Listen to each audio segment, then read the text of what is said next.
time I lost cell service during a storm blackout, I thought it was a fluke. Sure, I expected to lose the internet without power from my Wi Fi, but my phone and power banks were fully charged.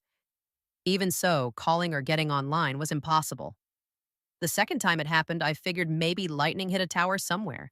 But the third time, that's when I realized it was a pattern and finally started to research the issue. There's nothing quite like that feeling. Sitting in the dark, the power's out, the phone says no signal, and you know someone out there is probably trying to call you, or maybe there's somebody you need to contact. Maybe it's your mom. Maybe it's your kids. Maybe you need help, and for the moment, your phone has turned into an expensive paperweight. So today, let's talk about how to stay connected when the grid goes down.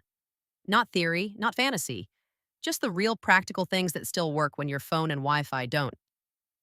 First, here's what happens. When the power grid fails for more than a few hours, cell towers usually follow. They do have backup batteries and sometimes generators, but those only last a few hours.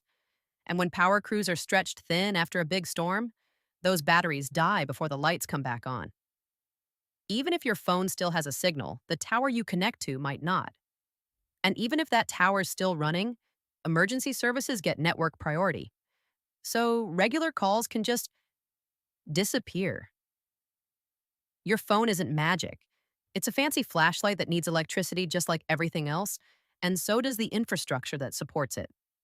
Let's start with what you can do to ensure communication during an extended power outage, from the simplest and cheapest options all the way to the serious gear. Tier 1, the simple stuff. These are things anyone can do today. First, a printed address book.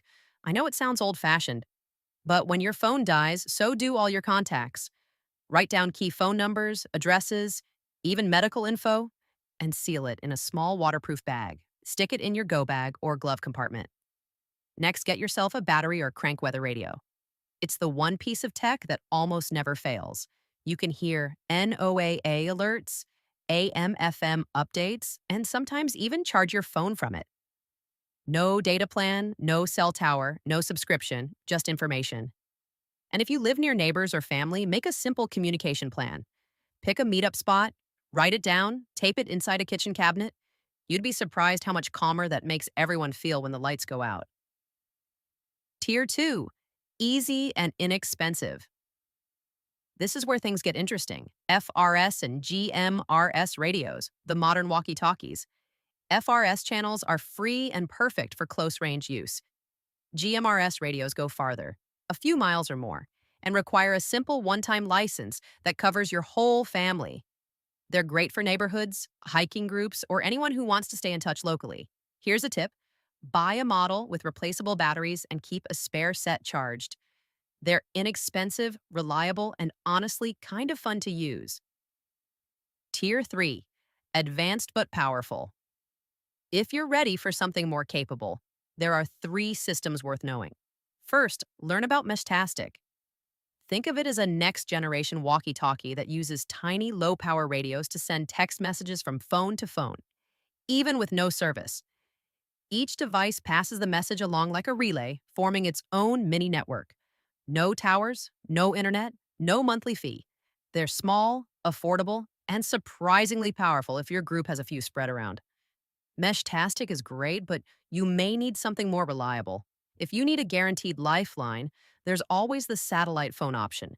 They don't rely on local towers. They connect straight to satellites overhead. They're pricey, but some companies now offer affordable monthly plans or even prepaid minutes for emergencies. You'll still need a clear view of the sky, but they're the most direct, always works solution, especially for remote or disaster-prone areas. Think of them as your final safety net, the one you hope you never have to use, but you'll be glad to have. Then there's ham radio. It's been around forever, and it's still the gold standard for real emergencies. You can listen for free, and if you want to transmit, the entry-level license is easier to get than you might think. You won't even have to learn Morse code, though it's useful sometimes. Even during major disasters, local ham operators are often the first to share reliable, real-time information. Bonus tip. Keep a few low-tech backups, a whistle, a small notepad and pen, a flashlight that doubles as a radio. You don't have to go full prepper and just give yourself options.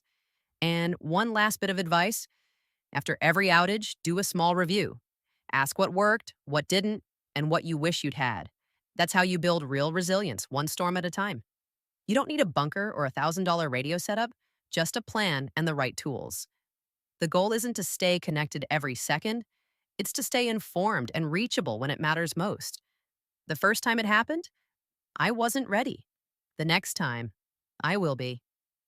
If you found this helpful, check out my video on safe indoor cooking during a blackout. Because communication is only part of staying ready, you can make it easy to stay connected to this channel and community by subscribing here and liking the video.